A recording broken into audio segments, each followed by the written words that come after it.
C'est un camping presque figé qui a du mal à émerger ce matin. L'air hagard, ces vacanciers patientent en attendant de savoir ce qu'ils doivent faire. Car pour eux, la journée a commencé en catastrophe vers 8h30. On a été réveillés par un vent très très fort d'abord. Donc on a regroupé les enfants sous les chambranles de porte. Et puis voilà, on s'est regroupés, on a dit bon attention, sous les tables, etc. On n'est pas sortis parce qu'on voyait les branches tomber. Et voilà. Tout autour de ce mobil-home, des tentes retournées par les bourrasques de vent et des arbres arrachés. L'un d'eux s'est d'ailleurs en partie effondré sur le bungalow de Frédéric et de sa famille. Enfin, on voit pas le trou en tout cas. Là. Tout d'un coup, on a entendu le gros fracas avec. On a vu après coup que c'était un arbre qui était tombé juste dans notre salle de bain. Donc assez peur, on a vite récupéré les enfants qui sont réveillés un peu en panique. Et bon, heureusement pour nous, pas de blessés, juste voilà, des dégâts sur le mobil-home, mais une grosse frayeur. Des dizaines de touristes paniqués. Rémi était installé dans une tente sous les arbres lorsqu'une branche l'a assommé, heureusement sans le blesser. À un moment donné, j'ai senti un très gros arbre craquer, donc c'était celui-là du coup, parce que j'ai ouvert après du coup et j'ai regardé. Et résultat, quand je l'ai vu s'effondrer, je me suis assuré d'aller voir toute ma famille dans les autres tentes et j'ai réveillé tout le monde par urgence. On a pris la voiture, on s'est barré. On s'est écarté là où il n'y avait pas d'arbre parce que malheureusement, ça pouvait être encore plus grave. Les responsables du centre de vacances tentent comme ils peuvent de les rassurer. C'est aussi le rôle des pompiers qui interviennent sur place pour prendre en charge les sinistrés.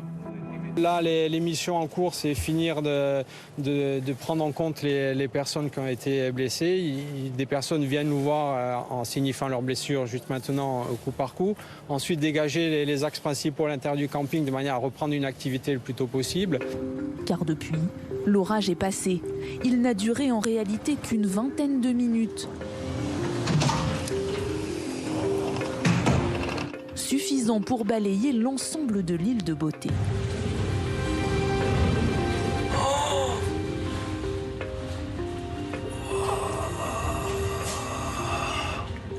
C'est arrivé par la mer, très très noir, des éclairs persistants, 1 à 2 secondes les éclairs sur la mer. C'est monté en 5 minutes et là le vent s'est levé. Pas beaucoup de pluie, une pluie plutôt fine, mais un vent extrêmement violent.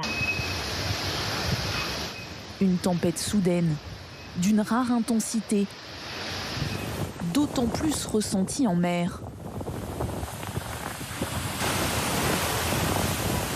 Comme ici à Bastia, où l'équipage de ce navire essaye de se mettre à l'abri.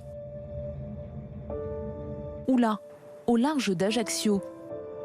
Certains s'arrêtent pour filmer ce bateau en train de couler.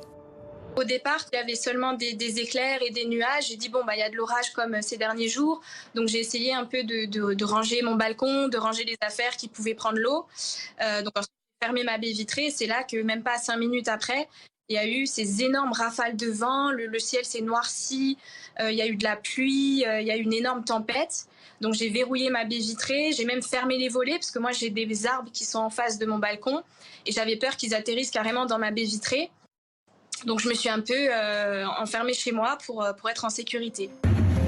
Une précaution utile, alors que le vent a atteint jusqu'à 224 km/h par endroit, faisant voler les toitures des maisons.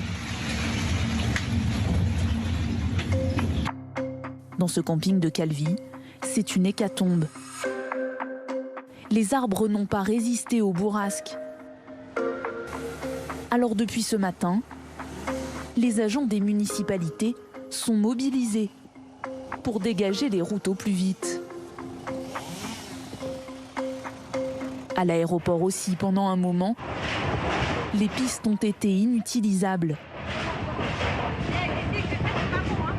Avant cet épisode météorologique, la Corse avait été placée en vigilance jaune. Et ce n'est qu'une fois que la tempête a débuté, au dernier moment, que Météo France a activé le niveau orange. Une prudence toujours de mise jusqu'à demain matin. Mon Dieu, tu as vu les bâches, arrive là.